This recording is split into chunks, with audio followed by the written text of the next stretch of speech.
Monty Burns might be a ruthless, power-hungry tycoon, but behind all that money and frail old body is a heart. And yes, it might be a heart as black and shriveled up as a raisin, but it's a heart nonetheless, and it is very capable of love. Because while Mr. Burns may seemingly have everything, he's still missing that one thing that money can't buy: true love. And over his 104 years on Earth, he's been trying to find it. But every one of his romances ended in disaster. So why is that? Well, in this video, I'll be looking back over Mr. Burns' very tragic love life and figuring out exactly what went wrong. So let's start with the Bancroft ladies.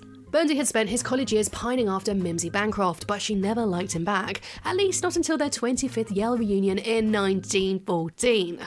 And sure, they were a lot older now, but Monty saw past those grey hairs and wrinkles, right to her daughter Lily. He and Lily ran off to get frisky in a movie theatre, and when they were thrown out, they then sneaked off to complete the deed in a museum, as was the style at the time. Their affair resulting in pregnancy caused a scandal, and Lily's family forced her to give up the baby before then sending her off to a convent in the South Seas.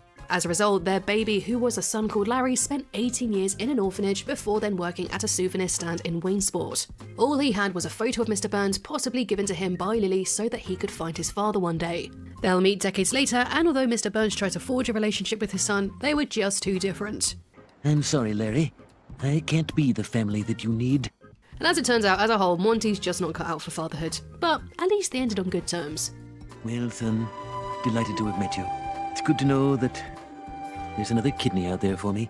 Between the World Wars, Monty was slumming it in Paris, and it was here where he met and fell in love with a crepe vendor called Lila. Back in his love nest, which overlooked the Eiffel Tower, he sketched Lila, which all sounds very romantic until we find out that Lila is his cousin. But Monty isn't going to let a little thing like incest get in the way of his happiness, so he proposes. Before she can say yes, she has one condition: spend 5 minutes a day thinking of others, but he's far too selfish to even consider it. The girl that got away. She broke my first heart. The breakup did have a lasting impact on Burns because he still held on to that sketch, and as I'll get into later, his and Lila's story doesn't end here.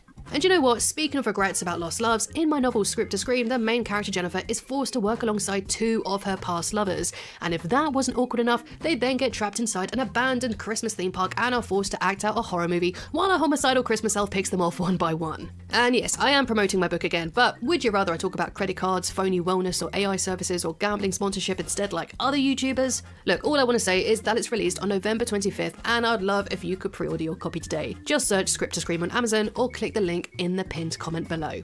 So, with Lila out of his life, Monty got frisky with Agnes of all people. I got the combination from Burns after I let him feel me up.